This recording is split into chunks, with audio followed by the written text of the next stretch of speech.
জয় মা চামুণ্ডা 2026 বৰ্ষটিৰ ফলাফলৰ ৰাশিৰ শৃংখলাত আজি আমি বৃশ্চিক ৰাশিৰ বিষয়ে ক'বলৈ ওলাইছোঁ। বৃশ্চিক ৰাশিৰ এই গোটেই বছৰটো কেনেকুৱাকৈ যাব আমি আলোচনা কৰিম আৰু ইংৰাজী নৱবৰ্ষৰ ফালৰ পৰা আপোনালোকে চালে হ'ল এই ভিডিঅ'টো আৰু আমাৰ অসমীয়া নৱবৰ্ষ আহিব। যিহেতু আমি গোটেই বছৰটোৰ ফলাফল কৰিম তাত আমাৰ ইংৰাজী অসমীয়া দুইটা নৱবৰ্ষ পৰি যাব, গতিকে গোটেই বছৰ জুৰি এই ভিডিঅ'টো মানুহে চাব। গতিকে কিছুমান কথা ইয়াক আগতীয়াকৈ কৈ দিয়াটো দৰকাৰী। যদি আপোনালোকৰ জন্ম কুণ্ডলীখন যদি বহুত বলৱান হৈ আছিলে জন্মৰ সময়তে, তেতিয়াহ'লে এই বছৰটোত যদি আমি কওঁ যে বহুত বেয়া ফল হ'ব বুলি, তথাপিতো আপোনালোকৰ বহুত বেয়া ফল নহ'ব যদি আপোনালোকৰ জন্মকুণ্ডলী জন্মৰ সময়ত যদি মজবুত হৈ আছে। আৰু যদি আমি এতিয়া বহুত ভাল ফলাফল হ'ব বুলিও কওঁ, কিন্তু আপোনালোকৰ যদি জন্মতে ফলাফল বহুত দুৰ্বল, কুণ্ডলী যদি বহুত দুৰ্বল, তেতিয়াহ'লে কিন্তু এতিয়া ভাল বুলি কোৱা স্বত্তেও আপোনালোকে ইমান ভাল ফল নাপাব পাৰে। এই কথাবিলাক আপোনালোকে ভালকৈ বুজি নোলোৱাকৈ এষ্ট্ৰলজিটো আপোনালোকে চকু মুদি পেলাই হয়তো বিশ্বাস কৰিম, নহ'লে এদিন বিশ্বাস নকৰা হৈ যাম। এনেকৈ যদি আপোনালোকে এই বিদ্যাটো লৈছে তেতিয়াহ'লে সেইটো আপোনালোকৰ ভুল হ'ব। এতিয়া আমি বৃশ্চিক ৰাশিৰ বিষয়ে আলোচনা কৰিম। বৃশ্চিক ৰাশিৰ মোটামুটি আপোনালোকৰ স্বাস্থ্যটো ঠিকেই যাব, কিন্তু বহুত ডাঙৰ স্বাস্থ্যৰ প্ৰব্লেম নহয়। কিন্তু যাৰ জন্মকুণ্ডলীত জন্মৰ সময়তে গুৰু বেয়া হৈ আছিলে, জন্মতে গুৰু বেয়া, গুৰু জন্মতে অষ্টমত আছিলে, দ্বাদশত আছিলে, তেওঁলোকৰ কাৰণে কিন্তু ভাল ফল নাযাব। আৰু তাৰোপৰি খাদ্য খোৱাৰ কাৰণে যিকোনো পেটৰ সমস্যা হোৱা, পেটৰ বিষ হোৱা, ঘনাই ঘনাই শৌচ কৰিবলৈ যোৱা, বা আপোনালোকৰ লিভাৰৰ প্ৰব্লেম হোৱা, পেট বা লিভাৰ ৰিলেটেড যিকোনো প্ৰব্লেম আপোনালোকৰ হ'ব পাৰে, বা আপোনালোকৰ জণ্ডিছ হ'ব পাৰে। এই বস্তুবিলাকৰ ক্ষেত্ৰত অকণমান সাৱধান হ'ব। কিন্তু যাৰ যাৰ গুৰু ভালে আছে জন্মতে, তেওঁলোকৰ বহুত ডাঙৰ একো বেমাৰ নোহোৱাকৈ পাৰ হৈ যাব। সৰু সুৰা পেটৰ বিষ, পেটৰ অসুখ 2 দিন 3 দিনৰ 5 দিনৰ হ'ব পাৰে, সেইটো কোনো ডাঙৰ কথা নহয়। কিন্তু ক্ৰিটিকেল তেনেকুৱা কোনো প্ৰব্লেম নাহে যাৰ জন্মতে গুৰু ভাল আছিলে। এতিয়া ধন আৰু আপোনাৰ কুটুম্ব। ধন বুলি ক'বলৈ গ'লে আজিকালি কেছটো বুজায়, পইচাটো বুজায়। গতিকে ধন আৰু কুটুম্ব বুলি ক'লে আমাৰ নিজৰ পৰিয়ালবৰ্গ, আমাৰ নিজৰ মানুহবিলাকক বুজায়। সেই দুইটা ক্ষেত্ৰতে আপোনালোকৰ ঠিকে দেখা গৈছে। ঘৰত আপোনালোকৰ হৰ্ষ উল্লাসৰ পৰিৱেশ দেখা গৈছে, ফূৰ্তি ফাৰ্তাৰে আপোনালোকে দিন অতিবাহিত কৰিব আৰু উল্লাস বৃদ্ধি হোৱা বা কুটুম্ব বৃদ্ধি হোৱাও দেখুৱাইছে।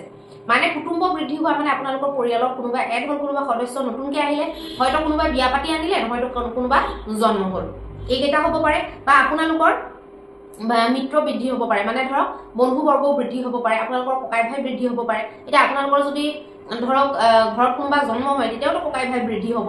গতিকে এই বস্তুবিলাক আপোনালোকে এই বছৰটোত পাব পাৰিব আৰু সেইবিলাক শুভ বস্তুৰ ভিতৰত পৰে। অশুভতা এতিয়ালৈকে তেনেকুৱা পোৱা নাই। কিন্তু স্বাস্থ্যটোৰ ক্ষেত্ৰত পেটটোৰ খিয়াল ৰাখিলেই হৈ গ'ল। যাৰ জন্মতে গুৰু বেয়া সি বেছি খিয়াল ৰাখিব লাগিব। মনৰ ভিতৰত কিন্তু কিছুমান কথাক লৈ একদম অন্ধৰুণি, মানে একদম মনৰ এনেকুৱা এটা কোণাত, যিটো কোণাত নেকি আপুনি হয়তো নিজেই গম পোৱা নাই যে কি কাৰণে চিন্তাটো হৈ আছে, কি কাৰণে টেনশ্যনটো হৈ আছে। মনৰ একদম অন্তৰৰ ভিতৰৰ একদম বেলেগ এটা ধৰণৰ ভিতৰুৱা কোণাত আপোনালোকৰ কিবা নহয় কিবা এটা চিন্তা চলি থাকিব। বিদ্যাত আপোনালোকৰ ঠিকে থাকিব, কিন্তু সেই আকৌ একে কথাই কওঁ মই, যাৰ জন্মতে গুৰু বেয়া আছিলে, জন্মকুণ্ডলীত গুৰু দুৰ্বল, তেওঁলোকৰ কিন্তু বিদ্যাৰ ক্ষেত্ৰতো, পঢ়া শুনাৰ ক্ষেত্ৰতো বাধা আহিব। শত্ৰু বিজয়ো কৰিব আৰু স্বামী স্ত্ৰীৰ সম্পৰ্কৰ কাৰণেও এই বছৰটো আপোনালোকৰ কাৰণে শুভ হ'ব।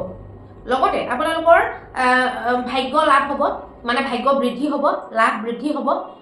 কিছুমান এনেকুৱা বস্তু সংযোগ, যিটো নেকি বহুত দিনৰ পৰা আপোনালোকৰ লাগি আছিলে যে ইমান ট্ৰাই কৰি আছোঁ, কামটো হোৱা নাই, সংযোগটো বনা নাই, ভাগ্যৰ সংযোগ ক'বলৈ গ'লে বনা নাই, তেনেকুৱা ক্ষেত্ৰত আপোনালোকৰ ভাগ্যৰ সংযোগ বনিব পাৰে বা বনাৰ বহুত বেছি সম্ভাৱনা দেখুৱাইছে। কাম কাৰোবাৰ আপোনালোকৰ যদি ব্যৱসায় কিবা যদি চলি আছে, কিবা যদি আপোনালোকে তেনেকুৱা কাম কৰি আছে, সৰু ব্যৱসায় হওক বা ডাঙৰ ব্যৱসায় হওক, আপোনালোকৰ ব্যৱসায় বৃদ্ধিৰ যোগ দেখুৱাইছে। কাম কাৰোবাৰত আপোনালোকৰ ভাল ফল দেখুৱাইছে। আকস্মিক ধন প্ৰাপ্তি দেখুৱাইছে। আকস্মিক ৰূপে আপোনালোকে সৰুকে হওক ডাঙৰকে হওক আকস্মিক ধন প্ৰাপ্তি কৰিব পাৰে, মানে কম কোৱান্টিটিত হওক, লাগিলে বেছি কোৱান্টিটিত হওক।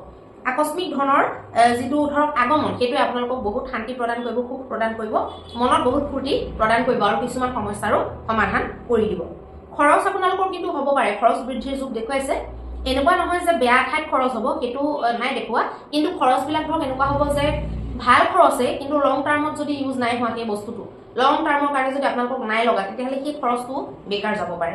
বা ক'ৰবাত আপোনালোকে খৰচ কৰিব লাগিছিলে ধৰক 500 টকা, কৰি পেলালে 1000 টকা, তেনেকুৱা হ'ব পাৰে। যিটো বস্তু নেকি আপোনালোকে ধৰক 10-15 হাজাৰ টকাটো মিলাব পাৰে, সেইটোক লৈ পেলাই মানে আপোনালোকে 50,000 টকা খৰচ কৰি দিলে, বা বেছি কিবা ব্ৰেণ্ডেডৰ চক্কৰত পৰি পেলাই বেছি দামী লৈ আনিলে, তেনেকুৱাও আপোনালোকৰ লগত এই বছৰটোত হ'ব পাৰে। গতিকে বাজেটৰ ক্ষেত্ৰত বজাৰ সমাৰ কৰিবলৈ যাওঁতে যদি আপোনালোকে ভালকৈ কাগজত লিষ্ট বনাই পেলাই লৈ যায় ঘৰৰ পৰা, তাক যদি ঘপককে বস্তু নিকিনে তেতিয়াহ'লে আপোনালোকৰ ভাল হ'ব।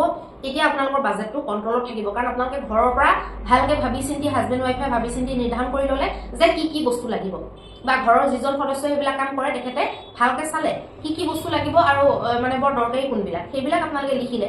কিন্তু তাত গৈ যেতিয়া আমি লোৱা হয় মানে মনটো প্ৰবাহিত হৈ থাকে নদীৰ নিচিনাকে, বস্তুবিলাক দেখি ইটোও ল'বলৈ মন যায় সিটোও ল'বলৈ মন যায়। গতিকে সেই কামবিলাক কৰিব, বিশেষকৈ এই বস্তুটোত খেয়াল ৰাখিব গৃহিণীসকলে, কাৰণ গৃহিণীসকলৰে তেনেকুৱা বেছি স্বভাৱ থাকে যে যিকোনো বস্তু গোটেইখিনি উঠাই লওঁ যেন লাগে, কিন্তু পুৰুষে সদায় এইটো নলওঁ সেইটো নলওঁকৈ থাকে বেছিভাগে। গতিকে সেই বস্তুবিলাক অকণমান আপোনালোকে চাব। আৰু আপোনালোকৰ ক'ত কি গ্ৰহ থাকিব মই সেইটো আপোনালোকক কৈ দিওঁ। আপোনালোকৰ চতুৰ্থ স্থানত ৰাহু থাকিব। চতুৰ্থ স্থানত ৰাহু থকাটো আপোনালোকৰ কাৰণে ভাল নহয়। মাকৰ লগত সম্পৰ্ক বেয়া কৰা আপোনালোকৰ সেই বস্তুটোৰ সম্ভাৱনা দেখা গৈছে। মাকৰ লগত সম্পৰ্ক বেয়া হ'ব পাৰে, লগতে আপোনালোকৰ ঘৰুৱা ক্লেশ কাজিয়া বৃদ্ধি হ'ব পাৰে, কাৰণ চতুৰ্থ স্থানত ৰাহুটো বিচ্ছেদাত্মক গ্ৰহ। ৰাহু চতুৰ্থ স্থানত বহি পেলাই কেতিয়াও তেনেকুৱা ভাল ফল নিদিয়ে। আৰু কেতু দশমত থাকিব। কেতু দশমত থাকি বিশেষ একো লাভ নিদিয়ে। কেতু দশমত থাকি ব্যৱসায় আপোনালোকৰ কৰ্মৰ ক্ষেত্ৰত বহুত বেছি এটা ফ'কাছ বা বহুত বেছি এটা লাভ আপোনালোকক দিব নোৱাৰিব, কাৰণ কেতু মানে হৈছে ব্ৰেইন নাই, কেতুৰ ব্ৰেইন নাই, আৰু য'ত ব্ৰেইন নাই সেই বস্তুটোৰ কৰ্মক্ষেত্ৰত কোনো চাবলৈ গ'লে মূল্য নাই। মানুহে বহুতে কেলে বেয়া সেইটো বস্তু বৰ গুৰুত্ব দিয়ে আজিকালি, মানে নিউ জেনেৰেশ্যনৰ কথা কৈছোঁ। ৰাহু হৈছে মাথা, ৰাহুৰ শৰীৰ নাই কিন্তু ব্ৰেইন আছে, কিন্তু কেতুৰ আকৌ শৰীৰ আছে, ব্ৰেইনটো নাই, মাথাটো নাই। গতিকে তেনেকুৱা অৱস্থাত কেতু যদি আমাৰ দশম স্থানত থাকে তেতিয়াহ'লে দশম স্থানত অকল শৰীৰটোৰ কোনো অস্তিত্ব নাই। যদি আপোনাৰ ওচৰত চিন্তা কৰিব পৰা শক্তি নাথাকে, বিচাৰ বিবেক নাথাকে, তেতিয়াহ'লে সেই মানুহজনৰ কোনো ধৰণৰ কেৰিয়াৰ বা কোনো ধৰণৰ কাম সফল হ'ব নোৱাৰে। সেইকাৰণে কেতুক দশম স্থানত ইমান এটা বহুত বেছি ভাল ফল দিয়া বুলি দেখা নাযায় নৰ্মেলি, আৰু শাস্ত্ৰয়ো তেনেকুৱাই কৈছে। গতিকে সেই বস্তুবিলাক গুৰুত্ব দিবলগীয়া। মাকৰ যদি হেল্থ বেয়া হৈ আছিলে তেতিয়াহ'লে আৰু বেয়া হ'ব পাৰে, আৰু যদি বেয়া হৈ নাই হোৱাৰ সম্ভাৱনা আছে। ঘৰত ক্লেশ কাজিয়াবিলাক লাগিব পাৰে গধূলিৰ সময়ত বা কোনোবা এটা সময়ত আপোনালোকৰ বেছিকৈ সেই প্ৰব্লেমটো হ'ব পাৰে। বিশেষকৈ গধূলি আপোনালোকৰ ঘপকে কাজিয়া লাগি থাকিব পাৰে ঘৰত, সৰু কথাৰ কাৰণে, বহুত ডাঙৰ কাজিয়া নহ'লেও সৰু সুৰা কিবা নহয় কিবা চলি থাকিব পাৰে। আৰু যাৰ অলৰেডি সদায় কাজিয়া হৈ থাকে, প্ৰায় কাজিয়া হৈ থাকে, তেওঁলোকৰ বহুত বেছি কাজিয়াটো ঘৰত গৃহ ক্লেশটো বাঢ়ি যাব পাৰে। এই বস্তুবিলাকত আপোনালোকে খেয়াল ৰাখিব লাগিব। আপোনালোকৰ যদি ক'ৰবাৰ পৰা যদি ধন প্ৰাপ্তি কৰাৰ যদি সম্ভাৱনা আছিলে, ক'ৰবাত যদি ফচি থকা পইচা পোৱাৰ কথা আছিলে, তেতিয়াহ'লে শনিয়ে কিন্তু সেই বস্তুটোত বাধা দিব। আৰু আপোনালোকৰ যদি যিসকলৰ ধৰক এজ হৈ গ'ল, তেওঁলোকৰ বোৱাৰী আনিলে বা জোঁৱাই পালে, তেওঁলোকৰ ক্ষেত্ৰত সেই যিবিলাক ৰিলেশ্যন আপোনালোকৰ যদি ল'ৰা আছে তেতিয়াহ'লে আপোনালোকৰ বোৱাৰীৰ ক্ষেত্ৰত, আৰু আপোনালোকৰ যদি ছোৱালী আছে তেতিয়াহ'লে জোঁৱাইৰ ক্ষেত্ৰত আপোনালোকৰ সম্পৰ্কবিলাক বেয়া হ'ব পাৰে বা বিবাদ আপোনালোকৰ মাজত উৎপন্ন হ'ব পাৰে।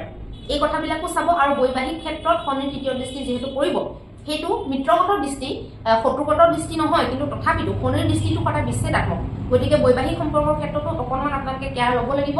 যদিহে আপোনালোকৰ জন্মকুণ্ডলীৰ বিবাহ স্থান ঠিকে আছিলে জন্মৰ সময়ত, তেতিয়াহ'লে কোনো প্ৰব্লেম নোহোৱাকৈ পাৰ হৈ যাব।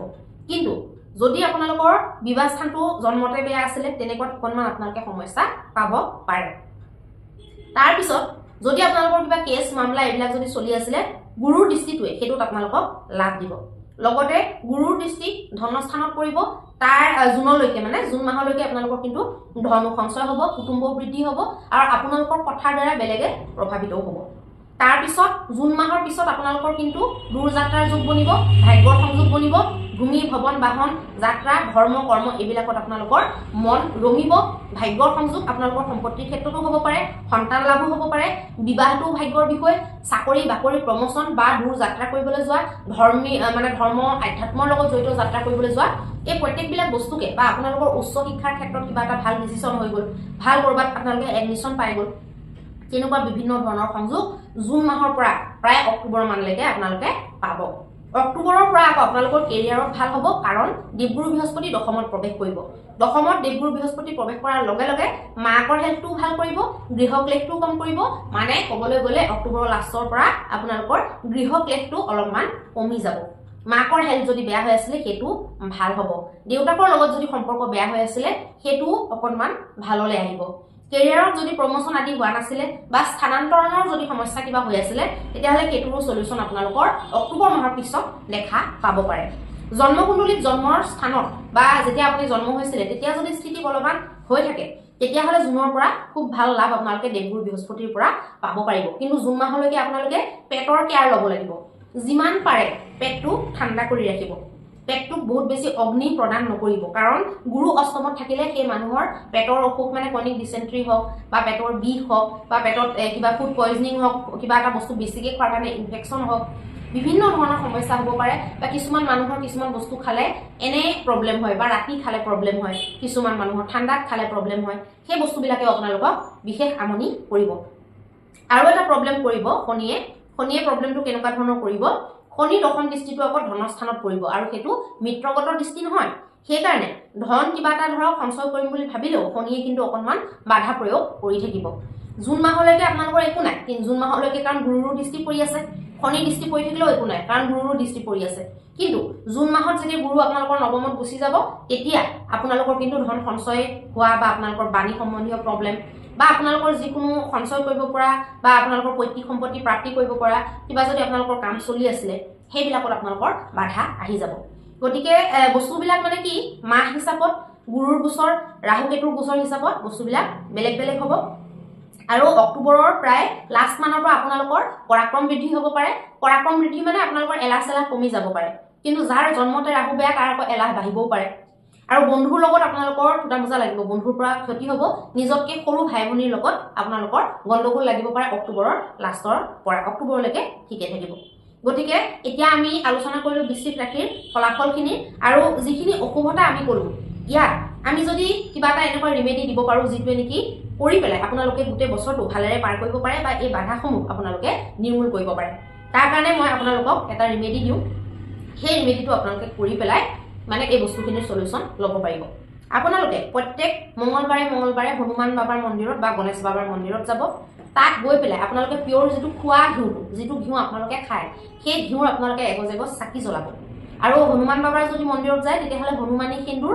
আৰু নাৰিকল লৈ যাব গণেশ বাবাৰ মন্দিৰত যদি আপোনালোকে যায় তেতিয়াহ'লে দুবৰি বন আৰু নাৰিকল লৈ যাব আৰু লগতে আপোনালোকে হনুমান বাবাৰ তাত যদি যায় তেতিয়াহ'লে বেচনৰ লাডু লৈ যাব আৰু গণেশ বাবাৰ তাত যদি যায় আপোনালোকে বুনিয়াৰ লাডু লৈ যাব আৰু দুইটা মন্দিৰতে যোনে গণেশ বাবাৰ মন্দিৰত যায় বা আপোনালোকে হনুমান বাবাৰ মন্দিৰত যায় মঙ্গলবাৰৰ দিনা আপোনালোকে মিঠা পান এখন লৈ যাব বনাই পেলাই দোকানত ধৰক বনাই দিয়ে যে 20-25 ৰুপিজত আপোনালোকে পাই যাব সেই বস্তুটো আপোনালোকে লৈ যাব গোটেই বছৰটোতে আপোনালোকে প্ৰত্যেকটো মঙ্গলবাৰে এই কামটো যদি কৰে আৰু ইয়াতকৈ কাৰোবাৰ যদি বেছি সমস্যা হৈ আছে মঙ্গলবাৰে সেই কামটো ধৰক দিনত কৰিলে নহয় কৰি পেলাই ৰাতি মানে গধূলি আপোনালোকে নিজৰ ঘৰত বা ঘৰৰ ওচৰৰ যিকোনো এটা মন্দিৰত গৈ পেলাই বজৰং বাণ পাঠ কৰিলে বজৰং বাণ পাঠ কৰিলে মনত ভাবিলে কি কাৰণে পাঠ কৰিছে কি সমস্যাৰ নিবাৰণৰ কাৰণে পাঠ কৰিছে বছৰটোৰ গোটেই মঙ্গলবাৰ যদি আপোনালোকে এইটো কাম কৰিব পাৰে তেতিয়াহ'লে আপোনালোকৰ মই ভাবোঁ যে ইমান ডাঙৰ সমস্যা একো আহিব নোৱাৰে আৰু পাৰিলে মাজে মাজে শুক্ৰবাৰ শনিবাৰ বা মঙ্গলবাৰত যিকোনো দেৱী মন্দিৰত দেৱী ভগৱতী দুৰ্গা কালী যাৰ মন্দিৰতে হওক আপোনালোকে ভিজিট কৰিব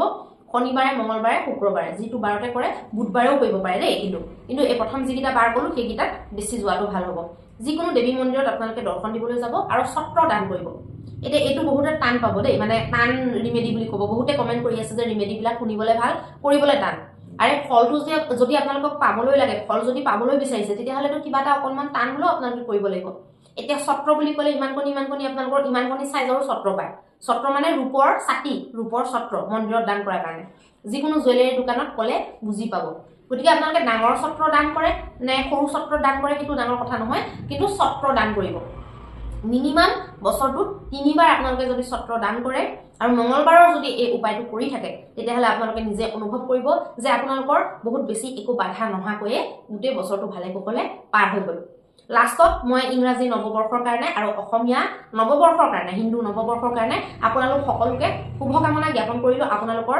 জীৱনটো খুব সমৃদ্ধিৰে ভৰি পৰক মংগল কামনা আপোনালোকৰ কাৰণে থাকিল আৰু যদি ভিডিওটো কল্যাণকাৰী বুলি ভাবিছে ৰাইজৰ কাৰণে যদি দৰকাৰী বুলি ভাবিছে সাবস্ক্ৰাইব কৰিব যদি ইউটিউবত চাই আছে ফেচবুকত যদি চাই আছে ফলো কৰি দিব আৰু শ্বেয়াৰ কৰি দিব আৰু আপোনালোকে ইউটিউবত চাই থকা সকলে বহুতে নাজানে যে ভিডিওবিলাক কেনেকৈ আকৌ পাব পাৰিম ভিডিওবিলাক পাবলৈ হ'লে আপোনালোকে সাবস্ক্ৰাইব কৰি পেলাই নটিফিকেশ্যন বেলটো অন কৰিব লাগিব তেতিয়াহে আপোনালোকে অমুক ভিডিওটো আপলোড কৰিছে বুলি তাৰ নটিফিকেশ্যনটো পাব তেতিয়াহে আপোনালোকে চাব পাৰিব বা গম পাব সেই বস্তুটো আপোনালোকক জনাই দিলোঁ যাক দৰকাৰী বুলি ভাবিছে সি কৰি ল'ব আৰু যাৰ কাৰণে দৰকাৰী নহয় নকৰিলেও কোনো কথা নাই ধন্যবাদ